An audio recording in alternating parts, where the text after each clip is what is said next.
Everyone and their ma uses RuneLite. Out of the 73 million plugins in the plugin hub, which ones should you use?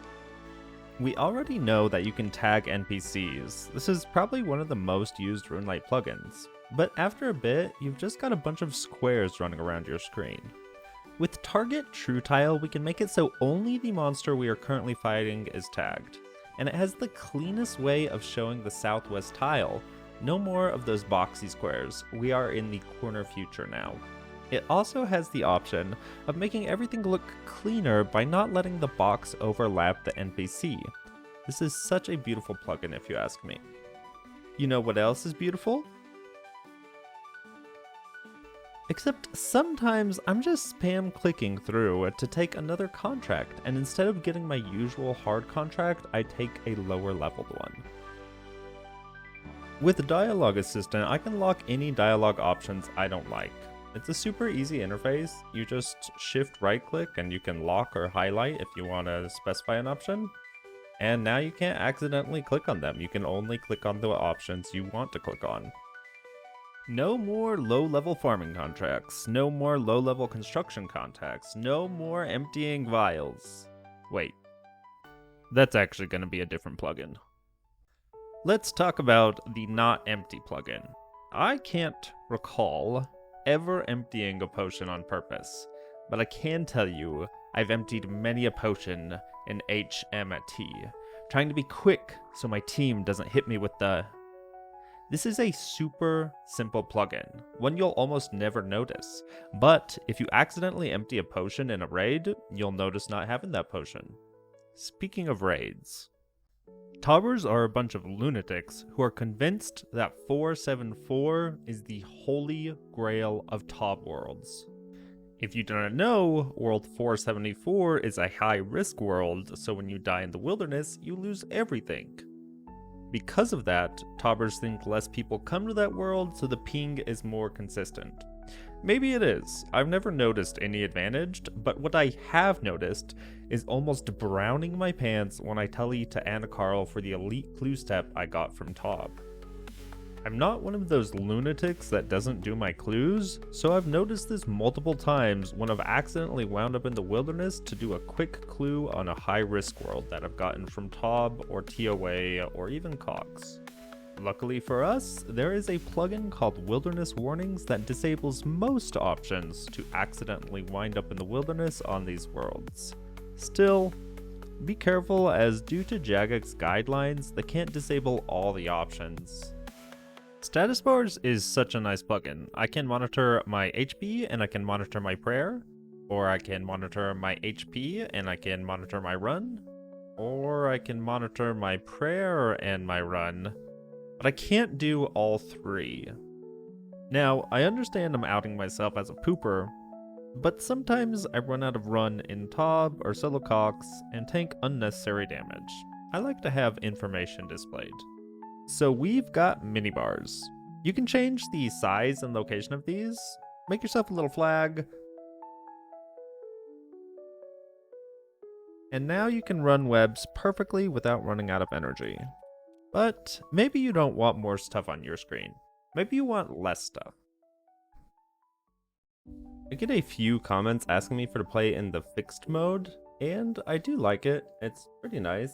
But I'm confused how to set my recording settings without it being all stretched. You can see, like, without stretched mode, square, and then stretched mode, I'm just a wide boy. But recording qualms aside, it is a lot less screen real estate compared to resizable. But what if we just...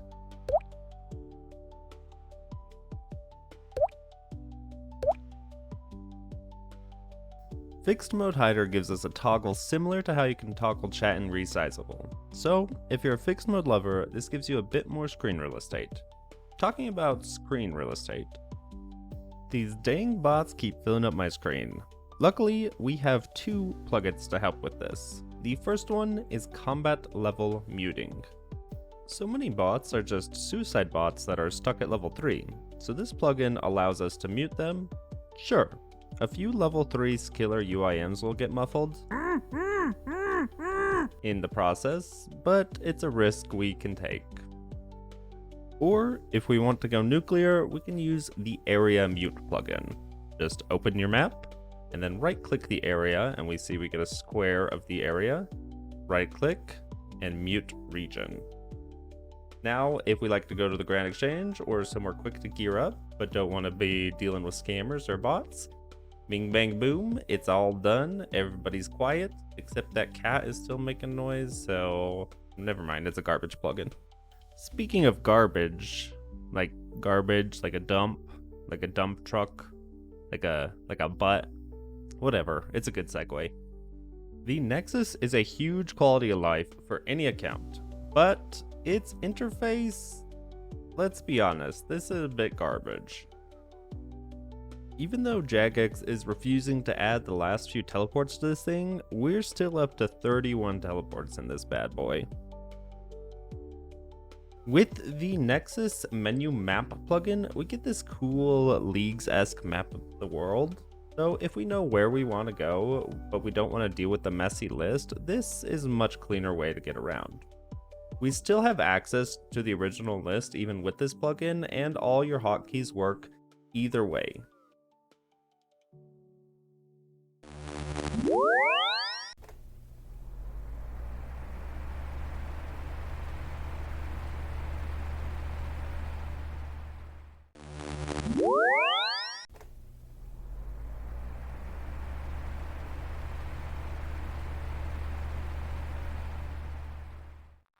I know I'm not the only one whose computer throws a temper tantrum on a birdhouse run. And while I do appreciate the extra effort Jagex put into these areas, my computer doesn't. Luckily, we have two plugins that can help with this. The plugins are called Perfidness and Fossil Island, and they remove the extra scenery to keep my computer extra happy. So, for example, in Perfidness, if I just toggle on the Perfidness one, we get rid of a lot of the trees that aren't contributing anything. We still have the trees we can chop down, but all the extra ones are gone, and my computer is much happier. Again, in Fossil Island, we've got all these mushrooms and decorations that, while they look nice, my computer does not like them. So if I toggle it on, my computer is going to be much more happy for the birdhouse runs. These two plugins help to keep my computer extra happy. But a like and subscribe from you would help keep me extra happy.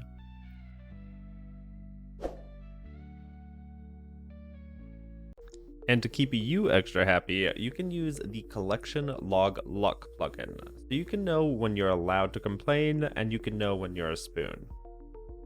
Like, why do I have 5 Skatizo pets in 110 KC?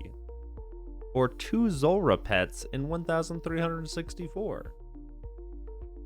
But then I can certainly complain on things like the Mage's Vestige by only having 1 in the 1552 KC. It's a fun plugin that comes with its own RuneLite luck command, so you can share with your clan or your friends how lucky or unlucky you are on a specific item.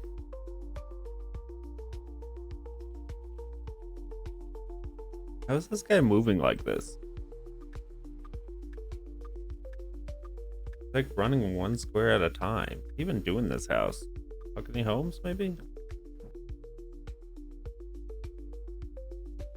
There he goes.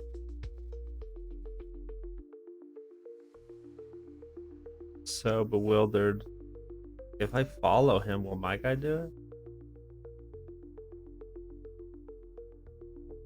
What is he doing? Thought he was doing mahogany home, but now he's picking potatoes.